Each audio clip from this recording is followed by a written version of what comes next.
మనం ఒక 2 నిమిషాలు కనుక వీళ్ళతో మాట్లాడితే మన మనసులో ఉన్నటువంటి భావాలు, మన ఆలోచన వైవిధ్యంగా ఆలోచించేటువంటి లక్షణాలు ఉంటాయి వీళ్ళకి. అట్లా తెలిసిపోతూ ఉంటాయి. అదేదో బ్రెగ్గినో లేకపోతే ఒక అతీంద్రియ శక్తిలో కాదు.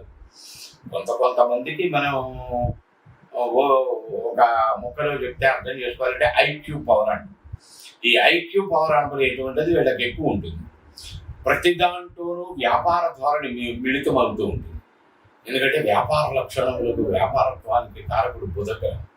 ఈ బుధగ్రహానికి సంబంధించి తెలివి, ప్రజ్ఞ, వ్యాపార దక్షత, నిర్వహణ, ఆలోచన, ప్రణాళికలు, ఆ ప్రణాళికలను అమలు పరచగలిగేటువంటి విధి విధానాలు ఇవి పుష్కలంగా ఉంటాయి బుధగ్రహం ద్వారా. బుధగ్రహం కనుక బలం కలిగి ఉంటాయి. అందులోనే బుధుడు కూడా ఉన్నాడు అనుకోండి కన్యారాశిలోనే మీ జాతకంలో. స్వక్షేత్రం, మూల త్రికోణం, ఉచ్చస్థానం.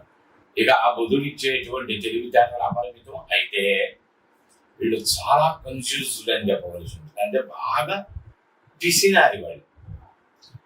ఇంకొకటి ఏంటంటే వీళ్ళల్లో ప్రధానంగా మార్చుకోవాల్సింది, తాను పెట్టడానికి ముందుకు రాడు, ఇతరులు పెట్టినా ఓర్వలేదు అనేటువంటి వాతావరణం 100% వీళ్ళకు ఉంటుంది. అందులో క్వశ్చన్ లేదు. ఎందుకంటే అది బుధగ్రహ ప్రభావం. బుధగ్రహాన్ని వైశ్యగ్రహం అని చెప్తారు.